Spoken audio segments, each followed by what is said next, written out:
Good evening, everybody.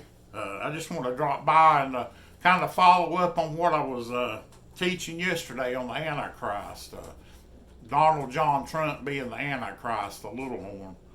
But I got a lot of notes wrote down where I've been studying this morning. It's going to be a short video, though.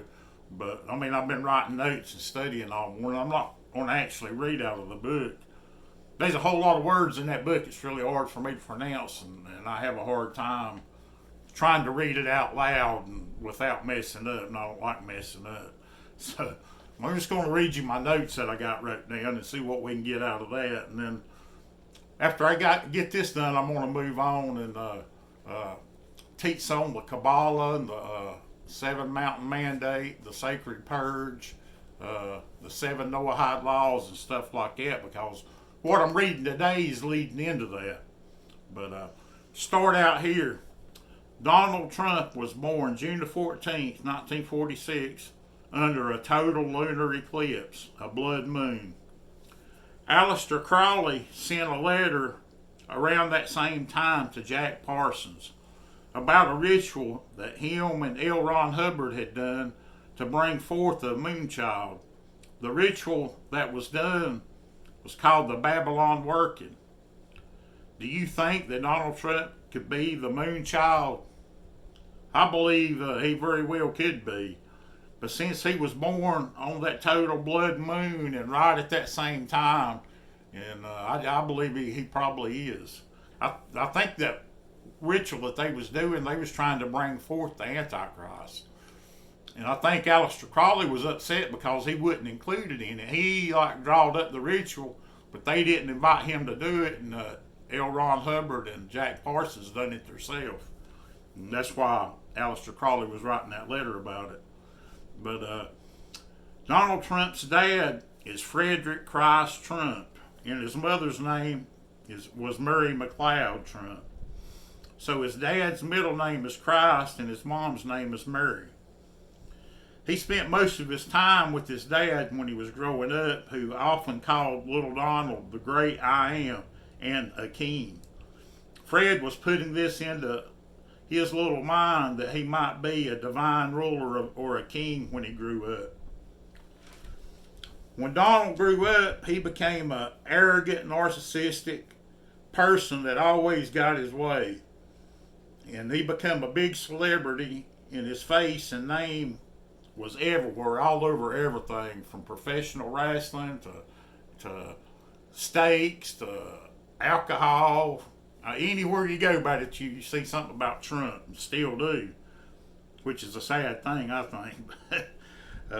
But when Donald grew up, he became an arrogant narcissistic that always got his way. He became a celebrity, and his face was picture, his name was on everything.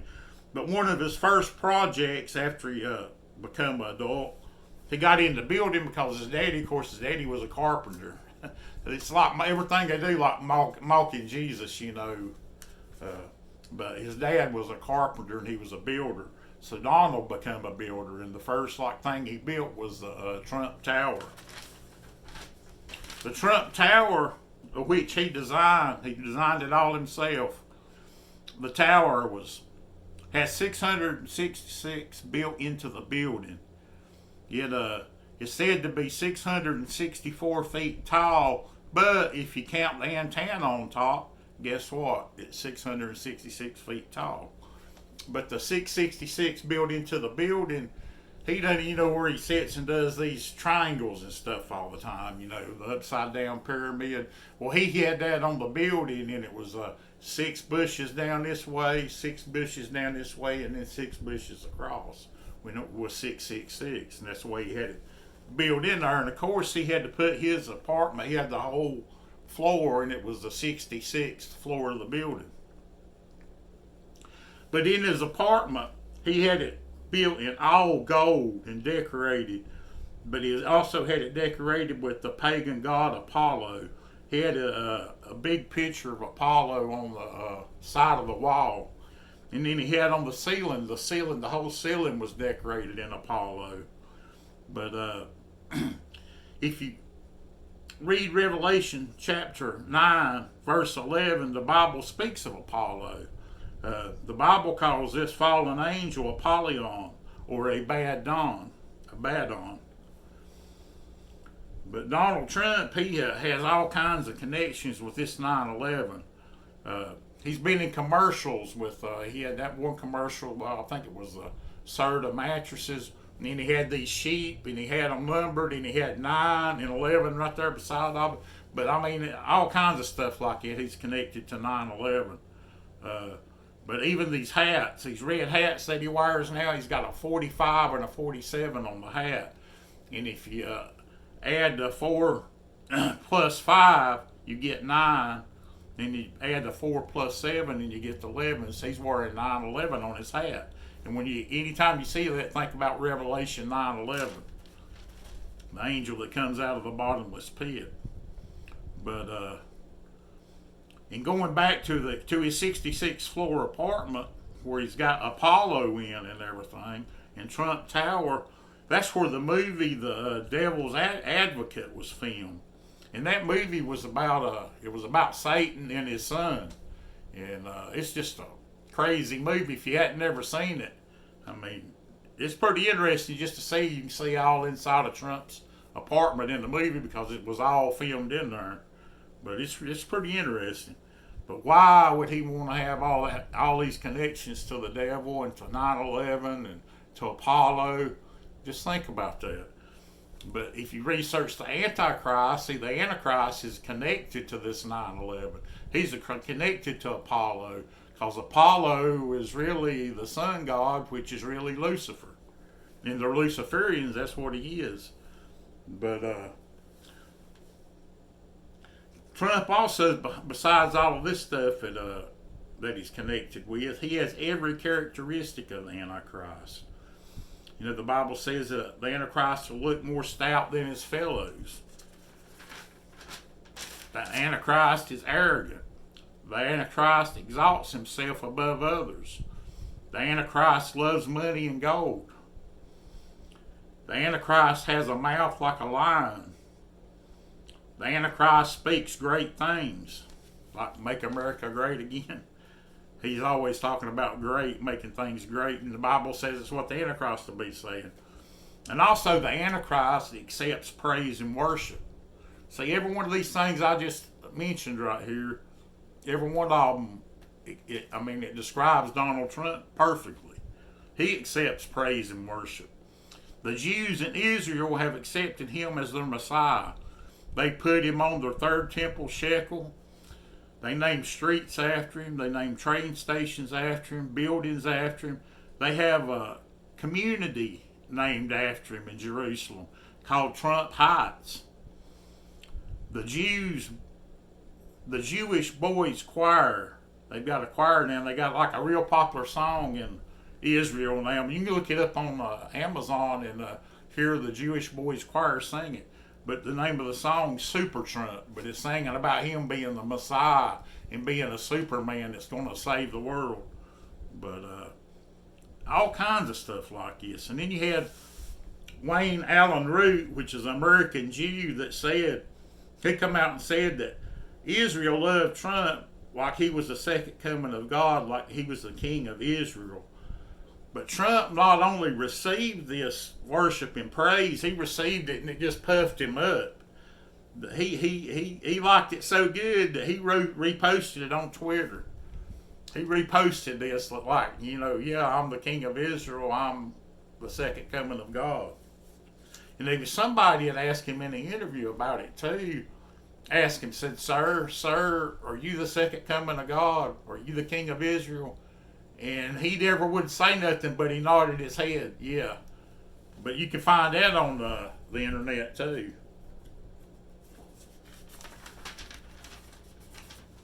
But on that very same day, where Wayne Allen Root posted that and then Trump reposted it, on that very same day they had some kind of meeting outside, and they was asking him questions and stuff, and he looked up to heaven and said, I'm the chosen one. Like he's the chosen by God or chosen by the devil to rule the world, He thinks he is the chosen one. But, see,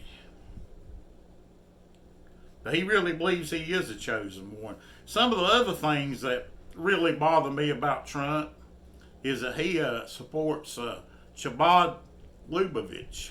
I don't know if any of y'all ever heard of this group, but it's like really the leaders of the world. It's this high up Jewish Zionist group,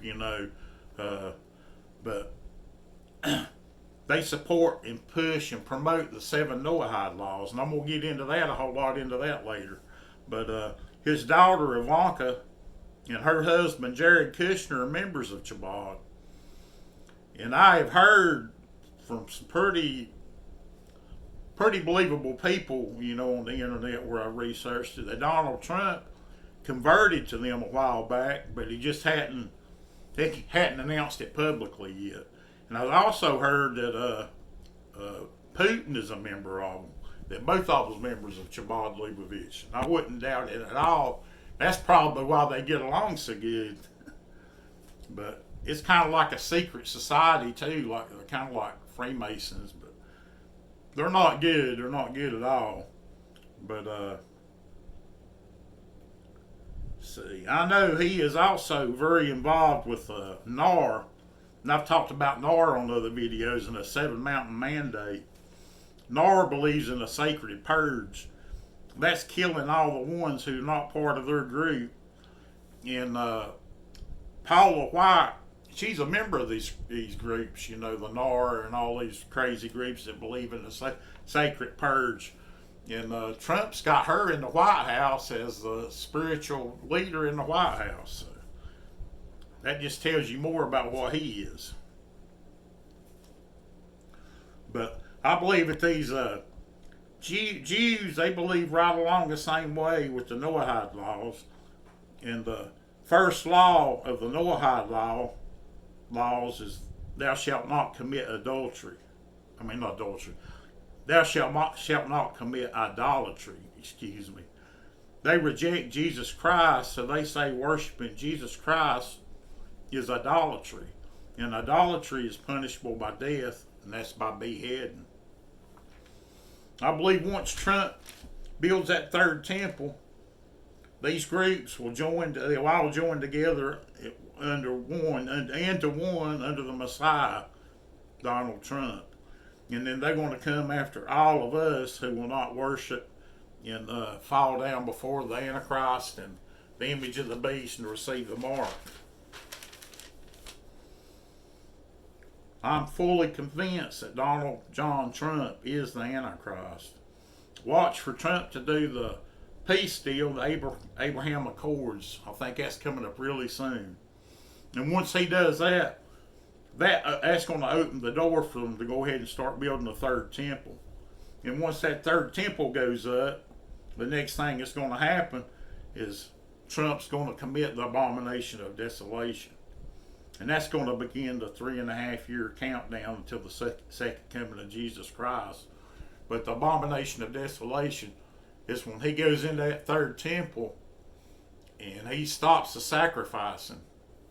And he's going to exalt himself and say that he's God and he's to be worshipped. And they're going to set up his image in there, the image of the beast, and he's going to demand the world, to worship his image.